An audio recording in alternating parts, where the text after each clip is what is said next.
कैसे हैं आप सब। आज हम पाठ संज्ञा को समझेंगे।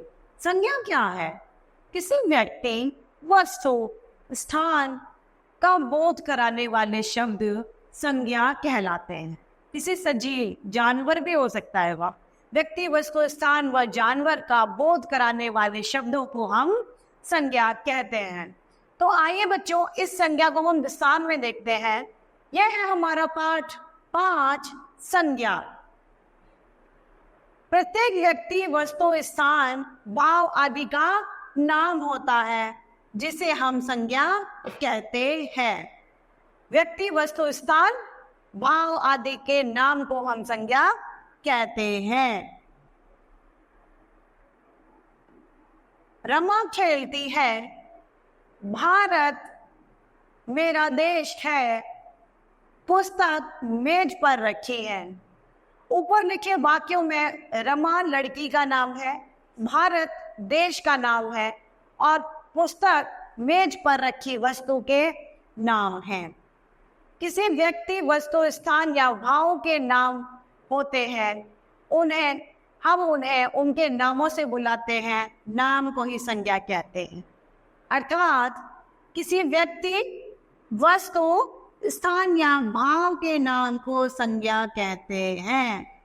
किसी व्यक्ति, वस्तु, स्थान या भाव के नाम को हम संज्ञा कहते हैं।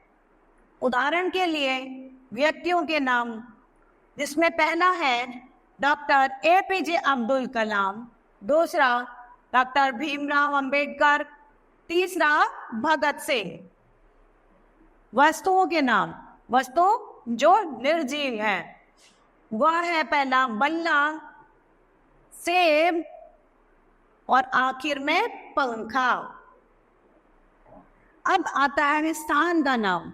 स्थान मतलब किसी भी जगह का नाम। बाजार एक जगह है, बगीचा एक जगह का नाम है और लाल किला अपने आप में एक जगह है। तो ये भी संज्ञा है। उसके बाद में आता है भावों के नाम। भाव कैसे है? गर्मी, किसी को गर्मी लग रही है, अंदर से गर्मी का भाव आ रहा है। बचपन, एक बचपन का भाव है। गुस्सा, गुस्सा अपने आप में एक भाव है। ऊपर दिए गए चित्रों को देखिए। अब आपने अपने आसपास देखिए, आपने कुछ भी दिखाई दे रहा है, उसमें हर एक का कुछ ना कुछ नाम है, चाहे वह व्यक्ति हो, स्थान हो, वस्तु हो या भाव हो। जिस नाम से इन्हें जाना जाता है वही नाम व्याकरण में संज्ञा कहलाता है। क्या कहलाता है? संज्ञा कहलाता है। संज्ञा के भेद। संज्ञा के मुख्यतः 3 भेद होते हैं: व्यक्तिवाचक संज्ञा, जातिवाचक संज्ञा, भाववाचक संज्ञा। व्यक्तिवाचक में क्या है? जिसमें किसी व्यक्ति का नाम ले रहे हो, जैसे दिव्या, मयंक, दिल्ली, लाल किला, गंगा, हिमालय, ये सब पर्टिकुलर किसी का नाम है, तो ये व्यक्तिवाचक संज्ञा। जातिवाचक संज्ञा, जैसे किसी की जाति है, पशु है, पशुवाचक, महिला, नदी, तोता, कमल, कलम, फूल, ये सब किसी की जाति होने का बता रहे हैं। ये सभी जातिवाचक संज्ञा है। अगला है भाववाचक संज्ञा, किसी का भाव प्रकट करना। बुढ़ापा, मिठास, सच्चाई, दुख, लालच, प्यार, ये सब भाववाचक संज्ञा है। अब आते हैं पाठ के महत्वपूर्ण बिंदु में। पहला है किसी व्यक्ति, प्राणी, वस्तु, स्थान के भाव के नाम को हम संज्ञा कहते हैं। दूसरा है संज्ञा के 3 भेद होते हैं: व्यक्तिवाचक संज्ञा, जातिवाचक तथा भाववाचक संज्ञा। अब आते हैं हम अभ्यास कार्य पे। पहला है नीचे लिखे वाक्यों में खाली स्थान को संज्ञा शब्द से भरिए। रिक्त स्थान फलों का राजा है। आम फलों का राजा है। मेरे मित्र का नाम राम है।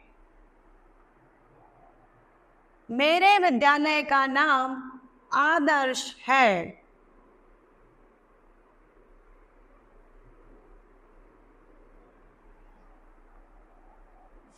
बहुत दिन बाद अपने मित्र से मिलकर मुझे बहुत खुशी हुई।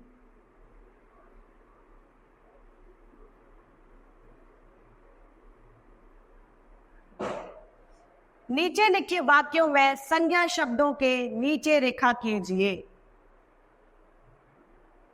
दिल्ली भारत की राजधानी है। दिल्ली और भारत। कल मैं स्कूल नहीं जाऊंगी। कुम्हार बर्तन बना रहा है। चीनू राजा का दोस्त है। हवा से दरवाजा खुल गया। नीचे लिखे गए शब्द को सही शीर्षक के नाम के सामने रखिए। प्रश्न 3 है व्यक्ति। व्यक्ति कौन कौन है इसमें? रजनी, सविता और मोहर। रामलाल, दया, मोहन,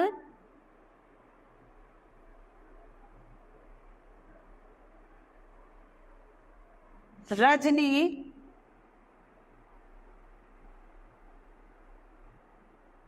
सविता,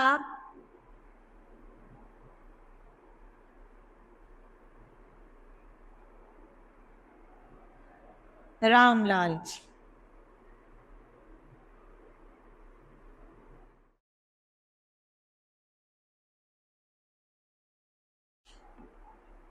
वस्तु क्या क्या है?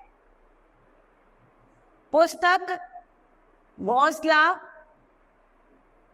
कुर्सी,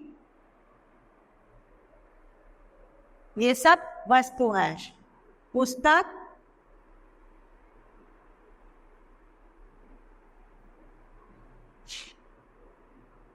कुर्सी, घोंसला,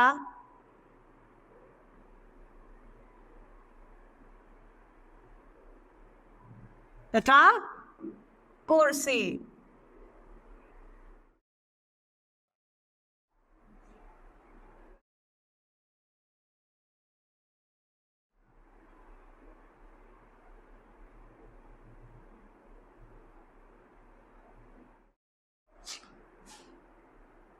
स्थान क्या क्या है? चंडीगढ़, लाल किला, मुंबई, अमेरिका।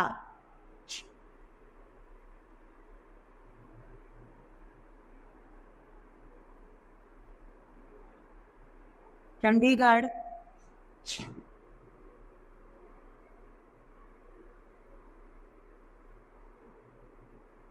लाल किला, अमेरिका,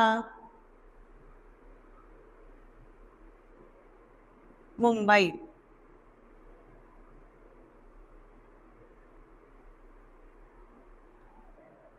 भाव। भाव क्या है? दया,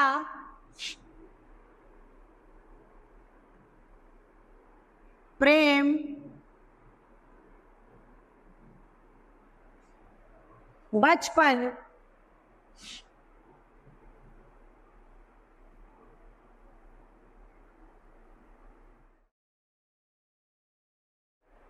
मित्रता।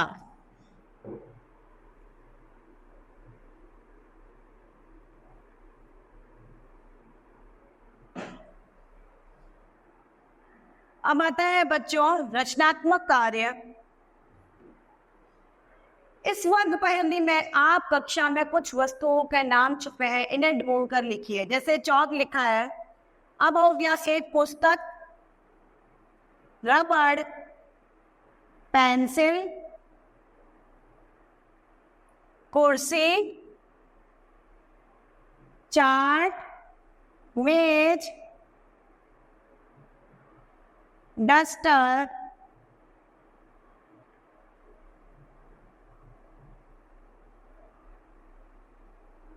ठीक है, ये आप इनमें लिखिएगा।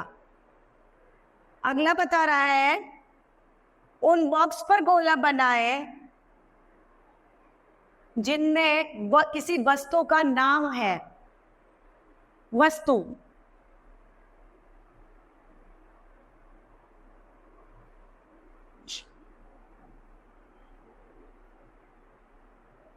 ठीक है।